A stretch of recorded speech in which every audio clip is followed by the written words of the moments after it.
Chapter 11 of The Fastest Boy in the World. It was quite a long way down to the bus station, but luckily it was all downhill. Kabidi was as quick as a flash, darting round the people on the crowded pavements and diving across the road between the cars and the trucks. I knew I could have beaten him easily on a straight clear road, but all this city street business, this dodging and weaving, was really hard for me. You could tell when we were near the bus station because of the roar of the engines. My mouth dropped open when I saw the scarlet and gold buses all lined up. There were dozens and dozens of them. Some buses had just arrived and their passengers were stepping out of them, weighted down with their sacks and bags. Others were standing still with their doors closed and people crowded round, waiting to get on. Kabidi dashed over to a building on the far side, with me trying to keep up with him. There was a mass of people inside. He started worming his way through them.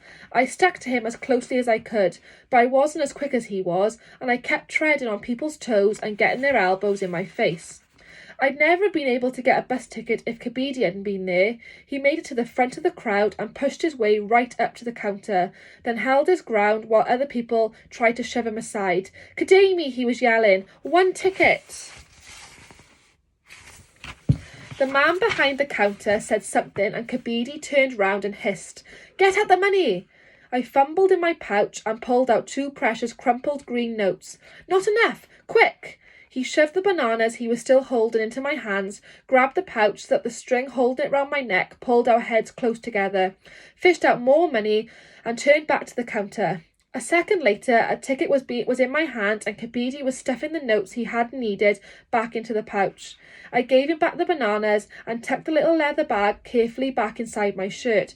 I was going to make sure it was safe this time. "You'll be off in 10 minutes, Kabidi said, as we made it back out into the open air. I stared round at the ranks of scarlet buses. "Yes, but which one is it?" I said anxiously. "What if I get the wrong one?" "You won't. Follow me." And he was off again. The bus was at the other side of the bus station. Its doors still hadn't opened, and I joined the mass of people waiting to get on.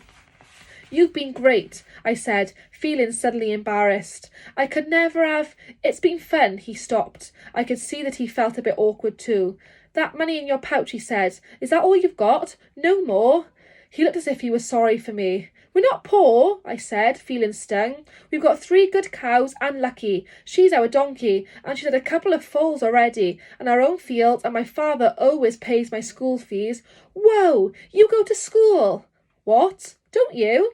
"Course not. Who's going to pay for me? Doesn't your uncle?" "Him? No, he's not my real uncle anyway, just a sort of cousin."